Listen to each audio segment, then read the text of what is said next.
Aba, si Nicole! Si Nicole Yala na nagsasabing walang ginawang pangit ang Diyos. Hindi ko lang alam kung sinong gumawa sa'yo. Ang disc jockey namang si Emmy Lugaite na mas kilala bilang si Nicole Hiala. Sobrang laki, may sala. Sa loob o labas man ng radio booth, ang panlaban daw niya sa stress, ang Japanese manga o comics character na si Hello Kitty. Nakakapagtrabaho ako ng mas maigi kapag I enjoy looking at things that I love. This is my Hello Kitty house. Pasok po tayo. Pinagawan pangaraw niya ang mga ito ng sarili nilang mansyon.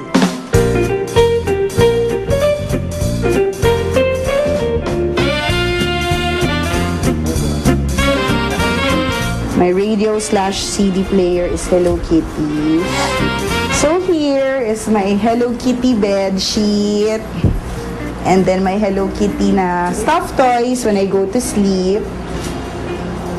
And then here is my Hello Kitty makeup. Yan. May kikay stuff, pati plancha ko sa hair. Puro Hello Kitty stuff din. Even the spoon and fork, ayan o, meron may Hello Kitty, maski sa spoon, ang arte-arte. Yan. So, maski yung mga mangkok, yung mga saucers, and even yung thermos, yan, for the coffee, it's Hello Kitty. My towels are Hello Kitty. Even my shampoo is Hello Kitty. Galing to sa Italy, I think. Karamihan daw sa kanyang koleksyon, bigay ng kanyang mga fan.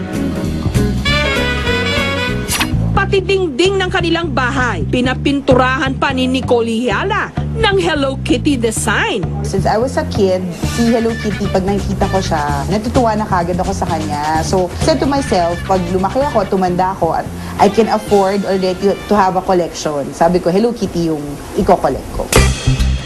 Ang sasakyan niya, Hello Kitty inspired din. It's my pink car, and inside, all pink yung interior niya. Plus, customized yung Hello Kitty na embroidery inside. Bukod sa name ko, kasi vain ako. Supportado ko yan. Kasi nakilala ko naman siya, kinukolekta niya na ito eh. Kaya okay lang sa akin. Walang problema.